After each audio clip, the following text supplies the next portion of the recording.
ऐकणार ते बघू, संजय राऊतांची अमित शहांवर टीका। दरम्यान काल आम्ही वक्फ दुरुस्तीच्या विधेयकाविरोधात मतदान केलं, राऊतांची प्रतिक्रिया। 2 लाख कोटींच्या जमिनींमुळे अमित शहांनी काल भाषणात मुस्लिमांचं लांगुल चालन केलं, राऊतांची शहांच्या भाषणावर टीका। जिनांपेक्षाही जास्त लांगुल चालन काल शहांनी केलं, कालच्या अमित शहांच्या भाषणावर राऊतांचा हल्लाबोल। असदुद्दीन ओवैसींनी वक्फ सुधारणा विधेयकाची प्रत फाडली, लोकसभेत बोलताना ओवैसींनी वक्फ सुधारणा विधेयकाची प्रत फाडली।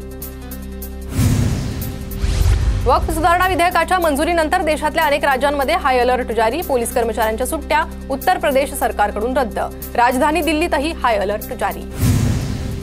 मणिपूरमध्ये राष्ट्रपती राजवट लावण्यावर लोकसभेत एकमत, मध्यरात्री राष्ट्रपती राजवटबाबत लोकसभेत चर्चा, राष्ट्रपती राजवट लावण्याबाबतचा प्रस्ताव लोकसभेत मंजूर। मणिपूरमधील मुलांच्या शिक्षणावर भर द्यावा, ठाकरेंच्या शिवसेनेचे खासदार अरविंद सावंतांची लोकसभेत मागणी। मणिपूरमध्ये ऑनलाईन शिक्षणाची व्यवस्था, प्राथमिक शिक्षणाचेही वर्ग सुरू, केंद्रीय गृहमंत्री अमित शहांची अरविंद सावंतांच्या मागणीवर लोकसभेत उत्तर। स्थानिक स्वराज्य संस्थांच्या दृष्टीने भाजपची नवीन खेळी, भाजपकडून नव्या नेतृत्वाला संधी देण्याचा प्रयत्न, पक्षांतर्गत नेमणुकीत युवकांना अधिकाधिक जबाबदारी देण्याचे संकेत। अमेरिकेकडून जशास तसे आयात शुल्क लागू करण्याची घोषणा, भारतावर 26% आयात शुल्क लादले तर चीनवर 34% आयात शुल्क, जगावर चिंतेचं सावट। ट्रम्पनं लावलेल्या टेरिफची चर्चा होऊ नये म्हणूनच काल बिल आणलं, संजय राऊतांचा केंद्र सरकारवर गंभीर आरोप। अंधेरीच्या गोखले पुलाचं काम अंतिम टप्प्यात, कामासाठी वाहतूक कोंडीची समस्या वाढणार, काही महिने पुलावरून अंशतः वाहतूक बंद होणार, 15 मे पर्यंत प्रवाशांना पर्यायी वाहतुकीचा वापर करण्याचं आवाहन। मुंबईत वाहतूक पोलिसांच्या गाडीवर हिंदीत सूचना, मराठी भाषेचा वापर करण्याच्या शासनाच्या नियमांचा पोलिसांनाच विसर, महिलेनं जाब विचारला, मुंबईतल्या गोरेगाव पूर्व परिसरातील प्रकार। 50,000 रुपयांमध्ये मुलगा विकत न दिल्यानं अपहरण, पिंपरी चिंचवडमधील घटना, काही तासात 8 वर्षीय मुलाची सुटका, ओळखीच्याच व्यक्तीनं अपहरण केल्याची माहिती। ठाणे महानगरपालिकेच्या आतकोली क्षेपणभूमी आणि परिसराचा पर्यावरणपूरक विकास होणार, परिसरात बांबूचे वन आणि मध्यभागी विविध ठिकाणी हरित बेटे तयार केली जाणार। 100 दिवसांच्या कृती आराखड्याचा आढावा, उद्या मुख्यमंत्री उपमुख्यमंत्र्यांच्या उपस्थितीत पुण्यात बैठक, राज्यातील सर्व विभागीय आयुक्त जिल्हाधिकारी उपस्थित राहणार। कसाबचा भाऊ बोलतोय असं सांगत कंट्रोल रूम उडवण्याच्या धमकीचा कॉलवर धमकी देत अधिकाऱ्याला ही शिवीगाळ, पियुष शुक्ला नावाच्या व्यक्तीला ठाण्यातून अटक। राज्यात पुढील 4 ते 5 दिवस अवकाळी पावसासह गारपिटीची शक्यता, हवामान विभागानं वर्तवला अंदाज, राज्यात अवकाळी पाऊस होत असला तरी कमाल तापमानाचा कहर कायम। विदर्भातील चंद्रपूर, अमरावती आणि अकोला जिल्ह्यांना आज मेघगर्जना, वादळी वाऱ्यासह गारपिटीचा इशारा, रात्रीपासून नागपूरसह परिसरात ढगाळ वातावरण आणि रिमझिम पाऊस। आज सिंधुदुर्गसह मध्य महाराष्ट्र, मराठवाड्याला येलो अलर्ट, बंगालच्या उपसागरावरून येणाऱ्या बाष्पयुक्त वाऱ्यांचा परिणाम।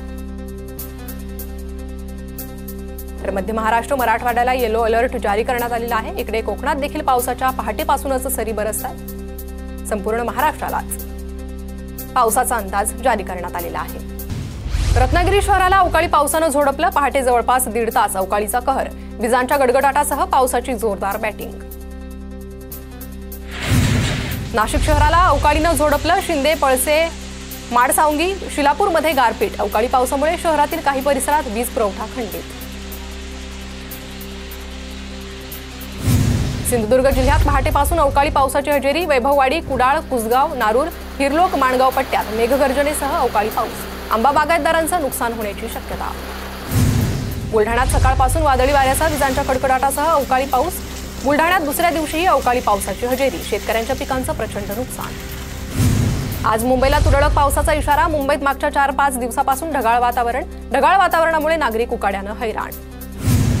वादळी वाऱ्यासह झालेल्या अवकाळी पावसामुळे धुळे जिल्ह्यात पिकांचं मोठं नुकसान, काढणीला आलेले रब्बी पीक जमीनदोस्त, गहू, हरभरा, मका, कांदा तसंच फळबागांचं प्रचंड नुकसान। मुंबईच्या बोरिवलीत वादातून एका महिलेचं घर जाळलं, गल्लीमध्ये अडथळा आणल्याच्या वादातून घटना। सोलापूरच्या बार्शीत पतीसह तिघांकडून विवाहितेचा छळ, पती, मेहुणा आणि नणंदेकडून मारहाण, जबरदस्तीनं मुंडन केल्याची धक्कादायक घटना, शहर पोलीस ठाण्यात गुन्हा दाखल। नाशिक शहरात 4 एप्रिल ते 18 एप्रिल दरम्यान 15 दिवस मनाई आदेश लागू, पोलीस आयुक्तालय हद्दीत कायदा सुव्यवस्थेचा प्रश्न निर्माण होऊ नये म्हणून मनाई आदेश लागू। नाशिक शहरातील 11 पोलीस अधिकाऱ्यांच्या अंतर्गत बदल्या, पोलीस आयुक्तांनी काढले बदलीचे आदेश, पोलीस आयुक्तांकडून खाते अंतर्गत खाद्यपालट। साताऱ्याच्या खटाव तालुक्यातील शिरसवडीत कॅनॉलमध्ये बुडून चिमुकल्या बहीण भावांचा मृत्यू। दुर्घटनेमुळे शिरसवडी गावावर शोककळा पसरली। या घटनेप्रकरणी पोलिसांकडून तपास सुरू। नंदुरबार जिल्ह्यातील लघु मध्यम प्रकल्पांमध्ये 55% पाणीसाठा उपलब्ध। तापमानाचा पारा अधिक राहणार असल्यानं पाणी पातळी खालावणार असल्याची माहिती। पाणी जपून वापरण्याचं जलसंपदा विभागाचं आवाहन। दिव्यांग नागरिकांसाठी समिधा देवरे या विद्यार्थिनीकडून दिव्यांग स्नेही रॅम्प। समिधा देवरे नंदुरबारच्या श्रॉफ हायस्कूलची विद्यार्थिनी। रॅम्पची राष्ट्रीय स्तरावर दखल। नंदुरबार जिल्ह्यात पीक काढण्यासाठी मजूर नाही, शेतकऱ्यांकडून आधुनिक तंत्रज्ञानाचा वापर। रब्बी हंगामाचा गहू आणि हरभरा काढण्यासाठी मशीनचा वापर। नंदुरबार जिल्ह्यातील 4ही बस आगारांमध्ये नादुरुस्त बसेस। जिल्ह्याला नवीन बसेसची प्रतीक्षा, तर नवीन इलेक्ट्रिक बसेस मिळण्याचे परिपत्रक मिळूनही एकही बस मिळाली नाहीये। नागपूर जिल्ह्यातील खापरखेडा पोलीस स्टेशन हद्दीत सराफा व्यापाऱ्यावर गोळीबार। 1 किलो सोनं आणि 15 किलो चांदीची लूट। 1,15,00,000चा मुद्देमाल दरोडेखोरांनी पळवला। अमरावती नागपूर हायवेवर मोझरीजवळ ट्रकचा भीषण अपघात। वळण रस्त्याचा अंदाज न आल्यानं ट्रक पलटी। ट्रकचा चालक आणि क्लीनर गंभीर जखमी। अक्कलकोट तालुक्यातील हन्नूर केसरी बैलगाडा शर्यत संपन्न। बुलढाण्याच्या झिंगाट बाब्या हा बैल ठरला हन्नूर केसरीचा मानकरी। सोलापुरातील बंद असलेल्या महात्मा गांधी प्राणी संग्रहालयाला आयुक्त सचिन ओंबासेंची भेट। दुरुस्ती संदर्भात आयुक्तांच्या अधिकाऱ्यांना सूचना। अकोल्यातील ठाकरेंच्या शिवसेनेचे जिल्हा प्रमुख गोपाल दातकरांवर अॅट्रॉसिटीचा गुन्हा दाखल। महाराष्ट्र जीवन प्राधिकरणाचे अधिकारी राजेंद्र इंगळेंना जातीवाचक शिवीगाळ केल्याचा आरोप। राजेंद्र इंगळेंच्या फिर्यादीवरून गुन्हा दाखल। लोणावळ्यातील एकविरा देवीच्या यात्रेनिमित्त भाविकांना मुंबई पुणे एक्सप्रेस वेवरील टोल माफ। आजपासून 5 तारखेपर्यंत कारला डोंगरावर एकविरा देवीचा पालखी सोहळा। ठाण्यातील माजी स्थायी समिती सभापती संजय भोईर यांनी एकनाथ शिंदेंकडे टोल माफी देण्याची केली होती मागणी। पुण्याच्या मावळमध्ये बंधाऱ्यात पोहणाऱ्या तरुणाचा बुडून मृत्यू। मावळ तालुक्यातील कुंडमळा बंधाऱ्यावर घडली घटना। अमर रहमानी असं मृत तरुणाचं नाव। उद्योगपती अनिल अंबानींना 25,000 रुपयांचा दंड। तातडीची गरज नसतानाही जलद सुनावणीची मागणी। अंबानींना प्राप्तिकर विभागानं केवळ कारणे दाखवा नोटीस बजावली होती। रक्कम 2 आठवड्यात टाटा स्मृती रुग्णालयाला देण्याचे आदेश।